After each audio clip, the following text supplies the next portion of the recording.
the COVID-19 gave to the people, but not everything is a bad thing. There are things that the COVID give good things to us, okay? One bad thing is that if you hit by the COVID-19, the good thing is if you are in the healthcare, yeah, marami ding namatay. It's a lot that are that died with healthcare, nurses, doctors, you know. But there are some good things. To me, there is a lot of good things. Okay, isa pa na good thing is that nakakatipid ka. Okay, you don't go out. I never go out since COVID. At work, we used to be, if it's slow down, it's a low census. We have only two and a half nurses, or only two. So we're getting canceled. Before the COVID, it was like that. We're getting canceled a lot. Okay, we only going to work like 3 days, and I want to work 5 days. I got hired of 4 days, but I working 4 or 6 days a week. So since it was COVID, we are short of staff, you know, because they cannot now limit the people to work. They cannot minimize. So that's the good thing. That's why I said this is my first time that I made that much since I am working in the healthcare. I never reached that income. So, that's the good thing of a COVID. You don't go out. Nakakatipid ka pa. You can save money. Kasi hindi ka na lumalabas. At saka marami pang ayuda. But I didn't go with the ayuda. I supposed to go this morning, but I didn't go pick up the ayuda. I wanted to go in Wahiwa because my coworker said, "Oh, Linda, come." Yeah, I wanted to go in vlog and show you guys how to pick up, how Hawaii have the ayuda. But I did not wake up early.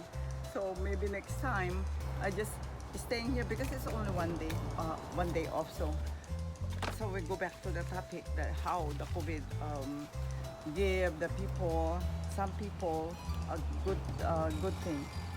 It gives a lot of advantage. I was telling my niece, it gives a lot of advantage because see, they have now the module, so online classes. So the kids, the kids, you can save their allowances, especially in the Philippines.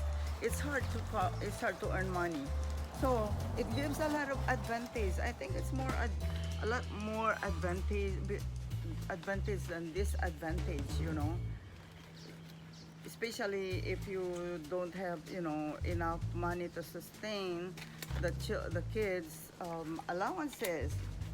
You only have, if you have only a low income, it gives a lot of advantage of the COVID.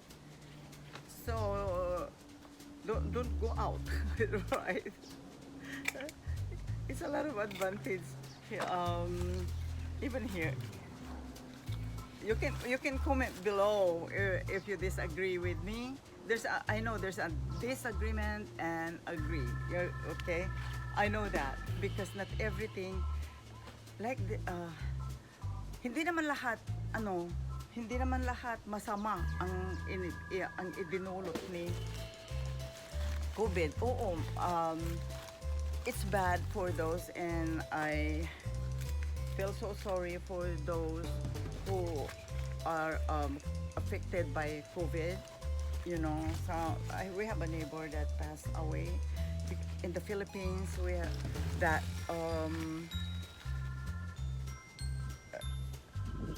affected by COVID. Na ano sa COVID, lang daw namasyal sa anak niya sa Angeles or something, and then pag uwi na nila mayroon na silang fever, and those are unexpected death. Pero sabi ko, I don't go too far.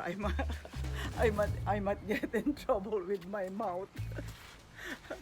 But anyway, this is only my own opinion. Okay, I'm not telling that everybody has to do it for somebody. Maybe somebody might agree with me because I'm saying that there's an advantage. It is honestly in the Philippines, isn't it? You're not you are not now providing the allowance every day. Eh, kung pare kung kapareho lang naman namin na mahirap kami noon, we going to school without anything, without any single centavo. We can go to school, but nowadays you cannot go to school. So ngayon, they are at home. So isn't it? It's saving you guys a lot of money. Or the teachers, you are now online teaching. Hindi na kayo mamamasahe. Doon na lang kayo sa bahay. Isn't it? That's an advantage of it. The only thing is pag naapektuhan yung trabaho ng mga asawa nyo, then that's the one disadvantage is like a disaster or calamities in your life. So that's the only thing. But so far we are good. Ano pa ba ang mayroon akong kanina nakalimutan ko na yung iba. Habang this is secondly of my topic, I finished with the COVID. Second of my topic is a bromeliad that I pulled out in my pot because I plant another one, and I plant a different one. So my succulent. So I have to just put it. Look what I'm putting. I don't put any soil. I just put it like this. Pagkatapos ko, papakita ko sa inyo. I don't put soil. Just like that. I just put it like this. Just like that. Look. I'm not gonna put soil. I just put it like that.